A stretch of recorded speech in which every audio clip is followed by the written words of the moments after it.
Hello dears, welcome to our channel hop academy. তোমাদের সকলকে স্বাগত জানাই। আজকে আমরা আবার একটা নতুন ভিডিও নিয়ে চলে আসছি।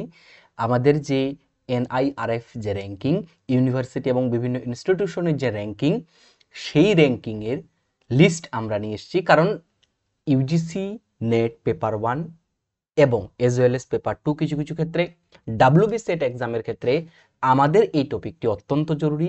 কারেন্ট অ্যাফেয়ার্সের ক্ষেত্রে, হায়ার এডুকেশনের ক্ষেত্রে তোমরা জানো। সো আমরা আজকে এই টপিক আমরা আলোচনা করব, এনআইআরএফ র্যাঙ্কিং, এবং তোমরা কিভাবে মনে রাখতে পারবে সেটাও তোমাদের কিছুটা হলেও মানে স্ট্র্যাটেজি ওয়াইজ সেটাও একটু বলে দেওয়া হবে, ঠিক আছে?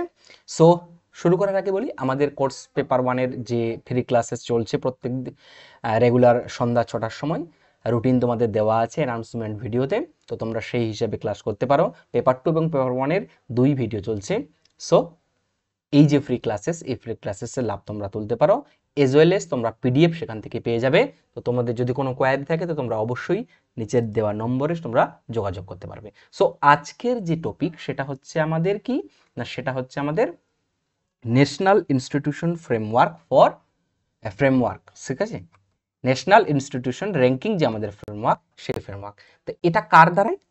এটা ministry of education, government of India, ঠিক আছে? Ministry of education, government of India. অর্থাৎ যদি আমরা বেসিক্যালি দেখার চেষ্টা করি, সো এর আগে এটা যখন এস্টাবলিশড হয়েছিল 2015 সালে, ঠিক আছে? যখন এটা লঞ্চ হয়েছিল 2015 সালে 29শে সেপ্টেম্বর, সেই সময় এটার নাম ছিল কি? Ministry of human resource development, ministry of human resource development, ঠিক আছে? সো এনআইআরএফ আমরা শর্ট ফর্মে এটাকে বলি, এমএইচআরডির দ্বারা, এবং বর্তমানে মিনিস্ট্রি অফ এডুকেশন এবং এটি গভর্নমেন্ট অফ ইন্ডিয়ার দ্বারা ইউনিভার্সিটি এবং বিভিন্ন ইনস্টিটিউশনগুলোকে র্যাঙ্ক করানো হয়, ঠিক আছে?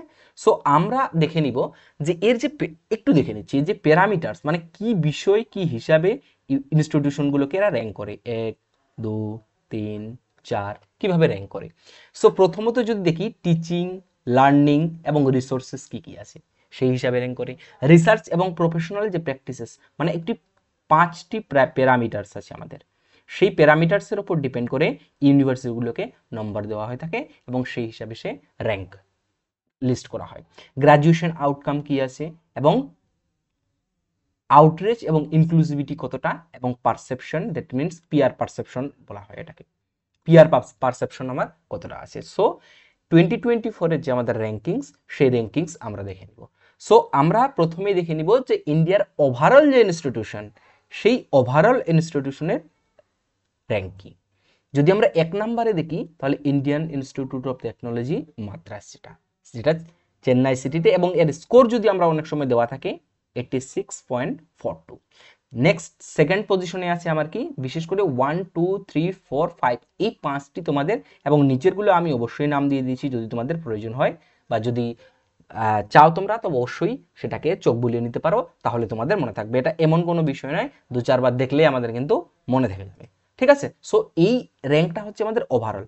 সো ওভারঅল যদি আমরা দেখি তাহলে 1 নাম্বার হচ্ছে Indian Institute of technology Madras, যেটা চেন্নাই সিটিতে, এর স্কোর হচ্ছে 86.42, এবং 2 নাম্বার পজিশনে Indian Institute of science Bengaluru, যেটা বেঙ্গালুরুতে অবস্থিত, 83.28, এবং 3 নাম্বার যদি দেখি বিশেষ করে 1 2 3 ইন্ডিয়ান ইনস্টিটিউট অফ টেকনোলজি, যেটা বোম্বে। তো যদি আমরা দেখি বোম্বে, তাহলে এটা কোথায়? মুম্বাইতে, এবং এর যে স্কোর সেটা 81.37। 4 নম্বরে Indian Institute of technology Delhi, যেটা নিউ দিল্লিতে, 80.31। 5 নম্বরে Indian Institute of technology Kanpur, যেটা কানপুরে অবস্থিত। তাহলে মাদ্রাস, দেখো ইন্ডিয়ান ইনস্টিটিউট অফ টেকনোলজি, আর 2 নম্বরে আছে Indian Institute of science, science technology, science technology, technology technology technology. যদি আমরা 6 নাম্বারও দেখি তাহলে কি, টেকনোলজি হয়ে গেল। তাহলে শুধুমাত্র 2 নম্বরে আছে সায়েন্স, তাহলে মাদ্রাস, বোম্বে, দিল্লি, কানপুর, 5 নাম্বার অবধি যদি আমরা মনে রাখার চেষ্টা করি, তাহলে মাদ্রাস, বোম্বে, দিল্লি, কানপুর, এগুলো সব ইন্ডিয়ান ইনস্টিটিউট অফ টেকনোলজি। আর 2 নম্বরে আমাদের একটু করে মনে রাখতে হবে ইন্ডিয়ান ইনস্টিটিউট অফ সায়েন্স, যেটা বেঙ্গালুরুতে। মাদ্রাস, বোম্বে, দিল্লি, কানপুর, মাদ্রাস, বোম্বে, দিল্লি, কানপুর হয়ে গেল 4টা। আর মাঝখানে 2 নাম্বার কি আমাদের? বেঙ্গালুরু, যেটা ইন্ডিয়ান ইনস্টিটিউট অফ সায়েন্স হয়ে গেল। 6 নম্বরে যদি আমরা দেখি Indian Institute of Technology Kharagpur. দেখো আমি 5টাকে কেন গুরুত্ব দিচ্ছি, কারণ 5টাই এই 1 থেকে 5 একটু বেশি গুরুত্বপূর্ণ এবং এগুলারই জিজ্ঞেস করা হয় থাকে। তারপরে ইন্ডিয়ান 6 নম্বরে আছে ইন্ডিয়ান ইনস্টিটিউট অফ খড়গপুর, যেটা খড়গপুর 74.77। তারপরে আছে কি all India institute of medical science and Delhi. তোমরা একটা কথা মাথায় রাখো, যখন এটা 7 নম্বরে আছে তাহলে মেডিকেল ইনস্টিটিউশনের ক্ষেত্রে যদি দেখি আমরা, তাহলে এটা 1 নম্বরে থাকবে।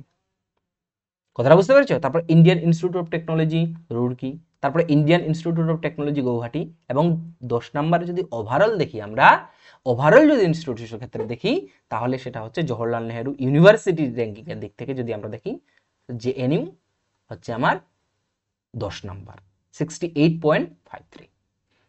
ঠিক আছে, সো নেক্সট যদি আমরা দেখি, নেক্সট হচ্ছে কি, নেক্সট হচ্ছে আমাদের ইউনিভার্সিটির যে র্যাঙ্কিং, সেই ইউনিভার্সিটির র্যাঙ্কিং এ দেখবো আমরা। সেই ইউনিভার্সিটির র্যাঙ্কিং এর ক্ষেত্রে কি আছে আমাদের, Indian Institute of science Bangalore.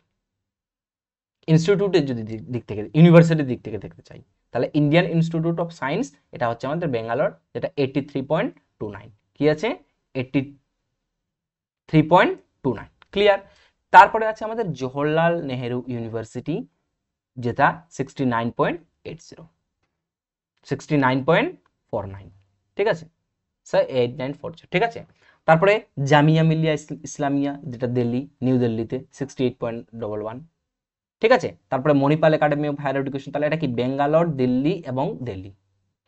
ঠিক আছে, ব্যাঙ্গালোর। তাহলে Indian Institute of science Bangalore 1 নম্বরে ইউনিভার্সিটির দিক থেকে, জওহরলাল নেহরু ইউনিভার্সিটি 2 নম্বরে, জামিয়া মিলিয়া ইসলামিয়া 3 নম্বরে।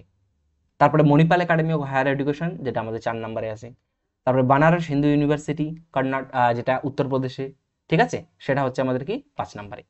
University of Delhi, new Delhi, সেটাকে আমাদের কি 6 নম্বরে। তারপরে অমৃতা বিশ্ব বিদ্যা থিম, যেটা তামিলনাড়ুতে আছে। আলিগড় মুসলিম ইউনিভার্সিটি 8 নম্বরে, এএমইউ, উত্তরপ্রদেশে যেটা। তো যাদবপুর ইউনিভার্সিটি আমাদের ওয়েস্ট বেঙ্গলের, কি আছে 9 নাম্বার। সো যদি যাদবপুর ইউনিভার্সিটি শুধুমাত্র আমাদের যেহেতু ডাব্লিউবি সেটের এক্সামের ক্ষেত্রে আসে, তাহলে ইউনিভার্সিটির র্যাঙ্কিং এর ক্ষেত্রে কত, 9 নম্বরে আছে, এবং এটা কলকাতাতে, এটার র্যাঙ্ক কত 65.39। দেন 10 নম্বরে আছে আমাদের Vellore institute of technology, Tamil Nadu, Vellore. তাহলে অন্তত যাদবপুর ইউনিভার্সিটির তোমরা মনে রাখার চেষ্টা করবে স্কোরটা কত, 65.39। আর যদি আমাদের ওভারঅল ইউনিভার্সিটি র্যাঙ্কিং এর ক্ষেত্রে বলা হয়, তাহলে সেটা কত নম্বরে, সেটা 9 নম্বরে। কত নম্বরে? ইউনিভার্সিটি র্যাঙ্কিং এর ক্ষেত্রে 9 নম্বরে। যদি আমরা ওয়েস্ট বেঙ্গলের দিক থেকে দেখি, তাহলে অবশ্যই 1 নম্বর ওয়েস্ট বেঙ্গলের দিক থেকে ইউনিভার্সিটি, আর এর যে আছে আমাদের কি 65.39। বুঝতে পারলে? এরপর আমরা কলেজের যে র্যাঙ্কিং, সেটা অনেক সময় দেওয়া থাকে কলেজের র্যাঙ্কিং গুলো।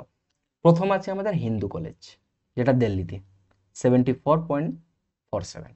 তারপরে আছে আমাদের মিরান্ডা হাউস, যেটা দিল্লিতে 73.22। তারপরে সেন্ট জেভিয়ার্স স্টেফেন কলেজ, দিল্লিতে। Ramakrishna mission Vivekananda centenary college, যেটা কলকাতাতে আমাদের আছে 72.7। তাহলে কলেজের দিক থেকে যদি আমাদের বলা হয় কলকাতার কোনটা, যদি ডাব্লিউবি সেটের ক্ষেত্রে দেখা হয়, তাহলে রামকৃষ্ণ মিশন ও বিবেকানন্দ সেন্টেনারি কলেজেস। ঠিক আছে, ঠিক আছে, 72.97। তাহলে আমাদের দুটো যদি ওয়েস্ট বেঙ্গলের দিক থেকে দেখার আমরা চেষ্টা করি, মানে মনে রাখার চেষ্টা করি, তাহলে কি হচ্ছে আমাদের, একটা হচ্ছে আমাদের ইউনিভার্সিটির দিক থেকে 1 নম্বরে কি আছে, যাদবপুর, এবং কলেজের দিক থেকে কি আছে, রামকৃষ্ণ মিশন বিবেকানন্দের দিকে আমরা। ঠিক আছে, কলেজের দিক থেকে। সো কলেজের দিক থেকে ওয়েস্ট বেঙ্গলের কথা বলছি আমি। ঠিক আছে, 5 নম্বরে বলা হচ্ছে আত্মারাম, যেটা হচ্ছে তোমার কথা নিউ দিল্লিতে। তারপর সেন্ট জেভিয়ার্স কলেজ, যেটা কলকাতাতে আছে। তাহলে 2 নম্বর, 1 নম্বরে রামকৃষ্ণ মিশন, 2 নম্বরে হচ্ছে Saint Xavier's. 3 number PSGR Krishnammal college for women, ঠিক আছে, যেটা কোয়েম্বাটোরে। ঠিক আছে, লয়লা কলেজ, যেটা হচ্ছে চেন্নাইতে। তারপরে কিরোরি মাল কলেজ, তারপরে lady Shriram college women, new দিল্লিতে, যেটা। কথাটা বুঝতে পারছো? তাহলে ওয়েস্ট বেঙ্গলের দুটো আমাদের দিক থেকে মনে রাখা প্রয়োজন, এবং ওভারঅল যেটা সেটা অবশ্যই প্রয়োজন। ক্লিয়ার? এবার যদি আমরা রিসার্চ ইনস্টিটিউশনের ক্ষেত্রে দেখি, কারণ আমরা হায়ার এডুকেশনের, তাহলে রিসার্চ ইনস্টিটিউশনটা অনেক সময় জিজ্ঞাসা করা থাকে। ঠিক আছে, সো রিসার্চ ইনস্টিটিউটের ক্ষেত্রে যদি দেখি আমরা, তাহলে Indian Institute of science Bengaluru, যেটা 84.98। তাহলে ইন্ডিয়ান ইনস্টিটিউট অফ টেকনোলজি, যেটা Madras, Chennai, 83.29। Indian Institute of technology দিল্লির দিক থেকে যদি দেখি, তাহলে নিউ দিল্লি, ঠিক আছে, টেকনোলজি। তারপর Indian Institute of Technology Bombay, তারপর Indian Institute of Technology Kharagpur. তো সবগুলো যদি দেখি 1 number Indian Institute of Science ছিল, ইন্ডিয়ান ইনস্টিটিউট অফ সায়েন্স ছিল আমাদের রিসার্চের ক্ষেত্রে, কথা মনে রাখবে। বাট যদি ওভারঅল র্যাঙ্কিংয়ে দেখি তাহলে Indian Institute of Science overall র্যাঙ্কিংয়ে কি ছিল 2 নাম্বারে। এইভাবে জিনিসগুলো মনে রাখার চেষ্টা করো, ওভারঅল র্যাঙ্কিংয়ে ইন্ডিয়ান ইনস্টিটিউট অফ সায়েন্স বেঙ্গালুরুতে যেটা সেটা 2 নাম্বারে ছিল, আর রিসার্চ ইনস্টিটিউটের ক্ষেত্রে ওই ওভারঅল র্যাঙ্কিংয়ে 1 নাম্বার চলে আসছে যদি আমরা রিসার্চ ইনস্টিটিউশনের ক্ষেত্রে দেখি। তাহলে এইভাবে তোমরা একটু উলটপালট হয়ে যায় আমাদের মাঝে মাঝে, তো এটা মনে রাখার চেষ্টা করবে তোমরা, ঠিক আছে। এরপরেও যদি তোমাদের কোনো কিছু প্রয়োজন হয়, আরও এক্সট্রা প্রয়োজন হয়, সো এর এনআরআইএফ এর যে মেন ওয়েবসাইট, সেই ওয়েবসাইটে গিয়ে তোমরা চেক করতে পারবে, সার্চ করলে বেরিয়ে আসবে। ওভারঅল আছে ইউনিভার্সিটিস, কলেজের, রিসার্চ ইনস্টিটিউশন, তো আমাদের ক্ষেত্রে বিশেষ ক্ষেত্রে এই 4টা জরুরি। তারপরে ইঞ্জিনিয়ারিং কলেজ, ইঞ্জিনিয়ারিং ম্যানেজমেন্টের দিক থেকে, ফার্মেসির দিক থেকে, মেডিকেলের দিক থেকে, ডেন্টালের দিক থেকে, লয়ের দিক থেকে, আর্কিটেকচারের দিক থেকে, এগ্রিকালচারের দিক থেকে, ইনোভেশনের দিক থেকে। তো তোমাদের যদি কারো এই ম্যানেজমেন্ট সাবজেক্ট থাকে, ঠিক আছে, বুঝতে পারছো, তাহলে তোমরা ওটা গিয়ে চেক করে নিতে পারবে এখানে একবার। ওপেন ইউনিভার্সিটি, স্কিল ইউনিভার্সিটি এবং স্টেট যে পাবলিক ইউনিভার্সিটি সেই ইউনিভার্সিটি। ক্লিয়ার? ক্লিয়ার। সো এই গেল আমাদের হচ্ছে কি আজকের যে ওভারঅল র্যাঙ্কিং, সেই র্যাঙ্কিংয়ের ভিডিও।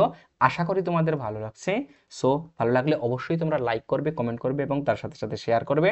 সো আমাদের যে সিরিজ চলছে তোমরা অবশ্যই সেই সিরিজের জেনারেল পেপার থেকে শুরু করে পেপার 2 রেগুলার সন্ধ্যা 6টায় আমাদের ক্লাস, এবং সেই লিস্ট তোমাদের দেওয়া আছে, তাহলে সেই হিসাবে তোমরা ক্লাস করতে পারো। ধন্যবাদ, দেখা হচ্ছে নেক্সট ক্লাসে। অবশ্যই লাইক করবে এবং শেয়ার করবে। ভালো থেকো, সুস্থ থেকো এবং পড়াশোনা চালিয়ে যাও।